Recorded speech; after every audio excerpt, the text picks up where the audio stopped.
എൻ്റെ പേര് അജയ് എന്നാണ്, അജയ് സ്കറിയ. ഞാൻ വരുന്നത് കാഞ്ഞിരപ്പള്ളിയിൽ നിന്നാണ്. ആദ്യം തന്നെ പറയാനുള്ളത്, മാതാവിന് നന്ദി പറയുന്നു, ഒത്തിരി നന്ദിയുണ്ട്.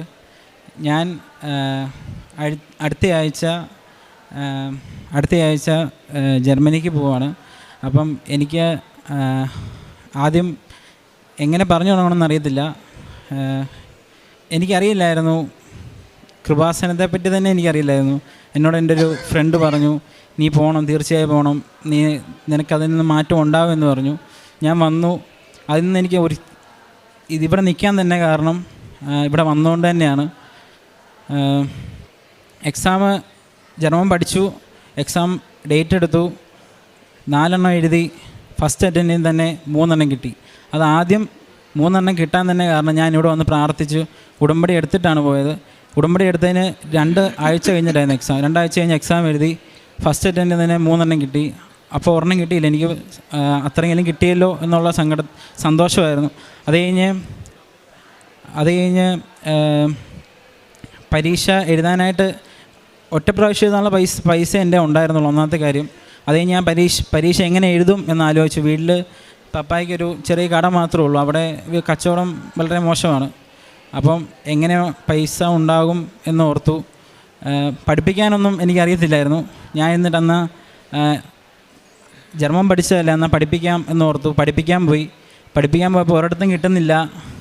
എല്ലായിടത്തും ചെല്ലുമ്പം പറഞ്ഞു വിടുവാണ്, പറ്റത്തില്ല, താങ്കൾക്ക് പേടിയാണ്, ധൈര്യമില്ല ക്ലാസ് എടുക്കാൻ. അങ്ങനെ 7 സ്ഥലത്ത് പോയി. 7 സ്ഥലത്തു നിന്ന് തന്നെ പറഞ്ഞു വിട്ടു. അത് കഴിഞ്ഞ് ഞാൻ പ്രാർത്ഥിച്ചു, ഇവിടെ വന്ന് പ്രാർത്ഥിച്ചായിരുന്നു. അത് കഴിഞ്ഞ് ഇവിടെ വന്ന് പ്രാർത്ഥിച്ചിട്ട് ഞാൻ എറണാകുളത്തൊരു ഇൻസ്റ്റിറ്റ്യൂട്ടിൽ ചെന്ന് അവിടെ എന്നെ എടുത്തു. അവിടെ ഞാൻ 1 വർഷം പഠിപ്പിച്ചു. 8ാമത്തെ പ്രാവശ്യം ഞാൻ ഇവിടെ വന്ന് പ്രാർത്ഥിച്ച് കഴിഞ്ഞ് പോയി. 8ാമത്തെ പ്രാവശ്യമാണ് എനിക്ക് പഠിപ്പിക്കാനുള്ളൊരു അവസരം കിട്ടുന്നത്. അപ്പം പിന്നെയാണ് എനിക്ക് എക്സാം എഴുതാൻ പറ്റുന്നത്. അന്നേരം ആദ്യം കിട്ടുന്ന സാലറി കൊണ്ട് തന്നെ എക്സാം എഴുതണമെന്നായിരുന്നു. അപ്പോൾ ആദ്യം കിട്ടിയ സാലറി കൊണ്ട് എക്സാം എഴുതി. അങ്ങനെ 2ാമത്തെ പ്രാവശ്യം എഴുതി, കിട്ടിയില്ല. ഞാനപ്പം കിട്ടിക്കഴിഞ്ഞ് സത്യം പറഞ്ഞാൽ എന്നെ മെറിറ്റ് എന്നൊക്കെ പറയില്ലേ, അതുപോലെ തന്നെ എക്സാം കിട്ടിക്കഴിഞ്ഞപ്പോൾ ആ പ്രാർത്ഥനകളുടെ മുടക്കങ്ങൾ വന്നു. അപ്പോൾ ഓരോന്നൊക്കെ പോകാൻ തുടങ്ങി. എല്ലാം കയ്യിൽ നിന്ന് പോകുന്നു. അത് നമുക്ക് മനസ്സിലാകത്തില്ല, കുറച്ച് കഴിയുമ്പോൾ മനസ്സിലാവുള്ളൂ. അത് കഴിഞ്ഞ് വീണ്ടും ഞാൻ വന്നു. ആ 2ാമത്തെ പ്രാവശ്യം എഴുതി, കിട്ടിയില്ല. 3ാമത്തെ പ്രാവശ്യം എഴുതി, കിട്ടിയില്ല.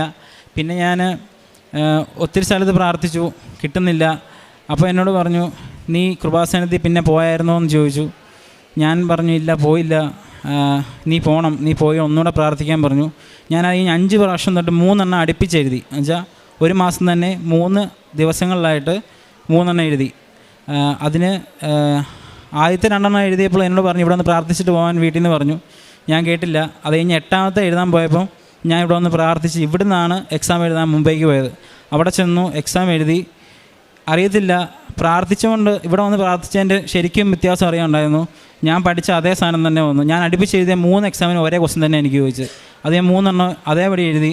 എനിക്ക് 80-ൽ നല്ല മാർക്കുണ്ടായിരുന്നു. ഏറ്റവും നല്ല മാർക്കോടെ ഞാൻ പാസ്സായി. അത് തന്നെ ഒരത്ഭുതമാണ്. അത് മാതാവ് തന്നൊരു അനുഗ്രഹമാണ്. ഇതിൻ്റെ കൂടെ ഞാൻ പോകാനുള്ള കാര്യങ്ങൾ നോക്കുന്നു. 3 എണ്ണം വെച്ച് നമുക്ക് പോകാനുള്ള കാര്യങ്ങൾ നോക്കാൻ പറ്റും. അങ്ങനെ 3 എണ്ണം വെച്ച് നോക്കിക്കൊണ്ടിരുന്നപ്പോഴാണ് ഒരു സ്പെഷ്യൽ സ്കൂൾ ടീച്ചർ, എന്ന് വെച്ചാൽ ഡിസേബിൾ ആയിട്ടുള്ള കുട്ടികളെ നോക്കാനും അവരെ ടീച്ച് ചെയ്യാനുമായിട്ട് ഒരവസരം വന്നു. അപ്പം അതിന് ഡിഗ്രി വേണം. അപ്പോൾ ഡിഗ്രി പഠിച്ചുകൊണ്ടിരുന്നപ്പം വീട്ടിൽ നിന്ന് പറഞ്ഞു, ഡിഗ്രി ഡ്രോപ്പ് ചെയ്യ്, ജർമ്മൻ പഠിക്കാൻ പോകും, നേഴ്സിങ്ങിന് പോകും, അതാണ് നല്ലത് എന്ന് പറഞ്ഞു. അപ്പോൾ ഞാൻ പറഞ്ഞു, എന്തായാലും ഇറങ്ങിയില്ലേ, തീർത്തിട്ട് കയറാം എന്നുള്ള രീതിയിൽ ഡിഗ്രി കംപ്ലീറ്റ് ചെയ്തു. ഡിഗ്രി ഉള്ളതുകൊണ്ട് മാത്രം ആ 10 പേരെ എടുക്കുന്ന ഇൻ്റർവ്യൂവിൽ 3 പേരെ എടുത്തുള്ളൂ. അതിലൊന്ന് ദൈവം എനിക്ക് തന്നു. അങ്ങനെ ഡിസേബിൾ ആയിട്ടുള്ള സ്പെഷ്യലായിട്ടുള്ള കുട്ടികളെ പഠിപ്പിക്കാനായിട്ടാണ് എനിക്ക് കിട്ടിയത്. അങ്ങനെ ആരും എടുക്കാത്തൊരു ഫീൽഡാണെന്ന് തോന്നുന്നു. അതും ദൈവം, മാതാവ് എന്നെ കൊണ്ട് തോന്നിച്ചു. അല്ല പിന്നെ എനിക്കത് എടുക്കണമെന്ന് തോന്നുന്ന ഒരു കാര്യവുമില്ല. അത് കാരണം അതൊരു പ്രേക്ഷിത പ്രവർത്തനമായിട്ടാണ് ഞാനും കാണുന്നത്. അങ്ങനെയുള്ള കുട്ടികളെ നോക്കുക എന്നുള്ളത് വലിയ കാര്യമാണ്. അത് പലർക്കും അറിയാം. അപ്പം ഇവിടെ വന്ന് പ്രാർത്ഥിച്ചു, അതും കിട്ടി. ഇപ്പം 1-ാം തീയതി എനിക്ക് രാവിലെ പോകാൻ പറ്റും. അത് മാതാവിൻ്റെ അനുഗ്രഹമാണ്. പിന്നെ ഇവിടെ നിന്ന് കിട്ടുന്ന പത്രം ഞാൻ കടയിൽ കൊണ്ട് വെച്ചിട്ട് വരുന്നവർക്ക് കൊടുക്കും. പിന്നെ ധ്യാനം കേൾക്കാറുണ്ടായിരുന്നു. ആദ്യമൊക്കെ കുറച്ച് നാൾ ഇടയ്ക്ക് മുടങ്ങിപ്പോയി. അത് എനിക്ക് അത് കഴിഞ്ഞപ്പോഴാണ് നമുക്ക് മനസ്സിലാവുന്നൊരു സമയമുണ്ട്. അത് എല്ലാവരും ആദ്യം മനസ്സിലാക്കത്തില്ല. നമ്മൾ രുചിച്ചറിഞ്ഞാൽ ദൈവം എന്തെന്ന് രുചിച്ചറിവൻ എന്നാണ് ബൈബിളിൽ പറയുന്നത്. അപ്പം എന്താണെന്ന് അറിയണമെങ്കിൽ നമ്മളത് അനുഭവിച്ചാലേ മനസ്സിലാവുള്ളൂ. അത് പറയുന്നതിനപ്പുറമാണ് നമ്മൾ അത് അനുഭവിക്കുമ്പോൾ അതിൻ്റെ അനുഗ്രഹം കിട്ടുന്നത് അപ്പം മനസ്സിലാവും. അതുകൊണ്ട് ഇവിടെ ഇങ്ങനെ ഒരു അവസരം തന്ന മാതാവിന് എൻ്റെ എല്ലാവിധ നന്ദിയും, ദൈവത്തിനെല്ലാം നന്ദിയും ഞാൻ പറയുന്നു. ഈ പ്രായമായവരെ നോക്കുന്ന ഓൾഡ് ഏജ് ഹോമിൽ പിന്നെ എനിക്ക് പോകണമെങ്കിൽ എനിക്ക് ജൂലൈയിൽ പോകാൻ പറ്റുമായിരുന്നു. പക്ഷേ അന്നേരം ഒന്നും എനിക്ക് പറ്റിയില്ല. എനിക്ക് പല തടസ്സങ്ങളായിരുന്നു.